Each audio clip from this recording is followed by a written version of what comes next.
this is one of those issues where being in the gray in the middle essentially suits everybody. They just can't say so.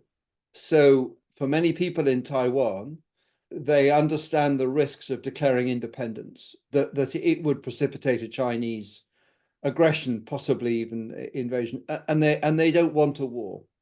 And if you're China, if you were to assert that we are now going to take Taiwan by force, they know the consequences in military and economic and indeed Chinese social terms are enormous, and they don't want that either. There are no. That's not going to be a win for China if the price of invading Taiwan is a war with the US and an economic disaster for the world. China will continue to assert its claim on Taiwan. It won't dilute that, and it means it.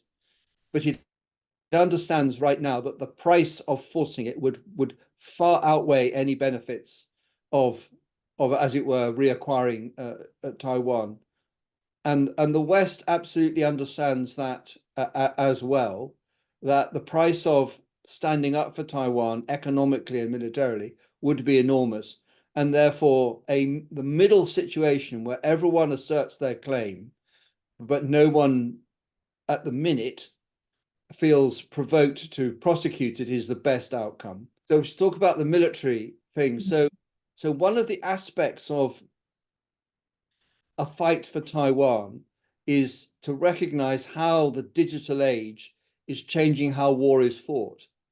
So a conversation about an invasion would traditionally focus on fighter jets, ships, and an over-the-beach invasion. And as we're seeing playing out in Ukraine and indeed in Gaza, the way war is fought is being changed by the fact that the world is essentially transparent. You can't organize an invasion on airfields and in ports in China and not be seen because of what you see from the sky and open source data. And then when you launch a military invasion, the developing primacy of precision missiles means that your loss rate on ships, aircraft, and landing craft will be far more, because if your opponent has got precision missiles and can see a target, they will cause enormous attrition. And that's the sort of extension of what you see in Ukraine. It would be a much higher order in a war between Taiwan backed by the US and China. One of the issues around Taiwan is the military dominance of what China calls the South China Sea and what Vietnam calls the East Sea, for example. And those military dynamics are changing, which is why in 9 out of 10 scenarios that the US military applied to themselves in a battle for Taiwan, the US lost because it was relying on basically its shipping and its aircraft, and it's learnt not to do that. So a war for Taiwan is going to be much more about missiles than it is about the things people use to battle sabers with, which are ships and aircraft. And if you're China, you are almost certain to do two things. One is you're never going to give notice that you're going to invade Taiwan so that the US can get ready. You're going to go for surprise, which means you can't build an invasion force in China because it will be seen. What you are actually going to do is to isolate Taiwan. And that's essentially blockade. And a blockade would be digital, so cyber, and physical, but to try and keep it below the threshold where a conventional military response would be appropriate, would be justified.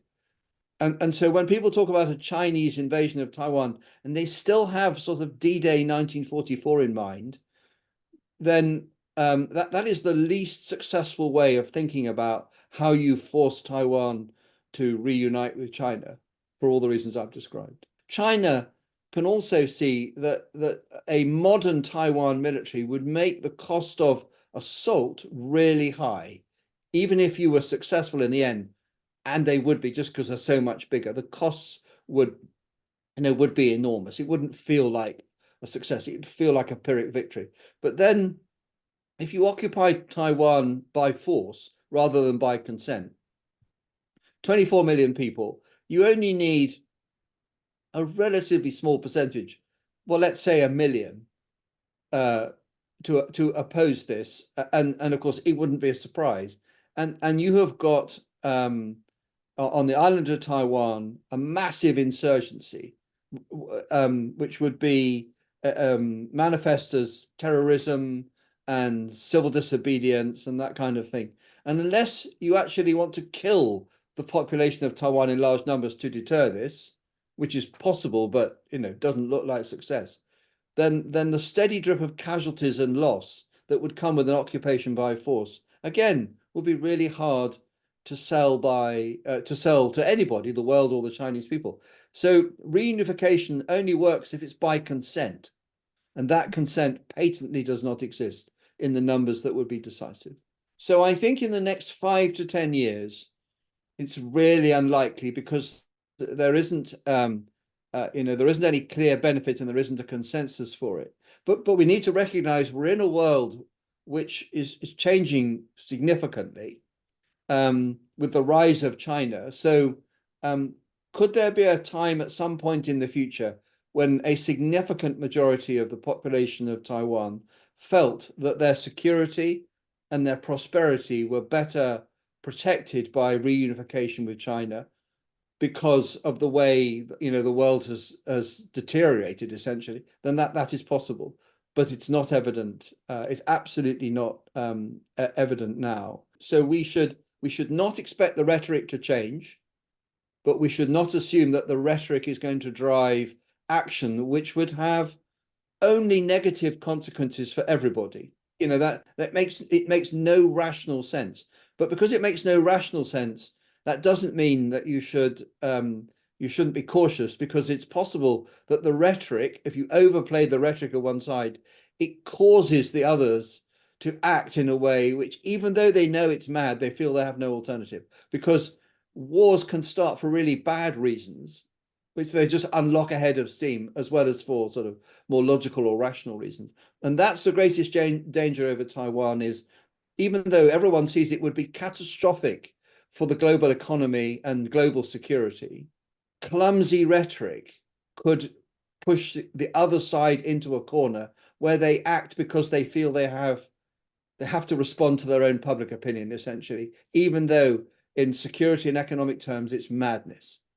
But the problem with escalation is it always relies on your opponent responding as you expected.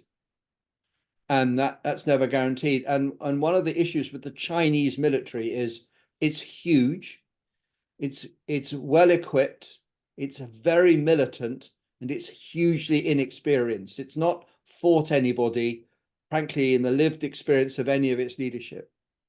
And the US military is huge. It's very competent. It's quite experienced, but it's not experienced in dealing with something as big and as dangerous as China. So in an environment where there's plenty of rhetoric and where there is no rational reason for going to war, you could have an incident, hot-headed military command. It might just be a clash between two jets, or it might be a clash between a ship and a jet that results in something dramatic. So that's an aircraft shot down or a ship sunk, which begins to force leadership into a corner. And that's the risk with this saber rattling that goes on around Taiwan, is that it results in an incident nobody wanted that leads to a process of escalation that people can't control because it's driven by red mist, not political logic. That risk absolutely exists. And if you look at what's happened in other circumstances in history, where you have a head of steam between big powers, and then there's an incident that just unlocks the steam and you end up in uncontrolled escalation. It's a bit like the way the First World War started, to be honest. But the basic truth is there are absolutely no winners if there is a war over Taiwan now, only losers globally. Xi has massive issues to overcome in China, to which invading Taiwan is most likely to only make it far worse, even though tempting. And he probably knows that, but I'm sure he knows that. He must know that, because the greatest sanction that we would apply to China, were they to invade Taiwan, would be economic. It wouldn't be military. I mean, to be honest, the British military is irrelevant to other than a token, irrelevant to what happens there militarily. But the British consumer is absolutely relevant, bound together with another 500 million Europeans.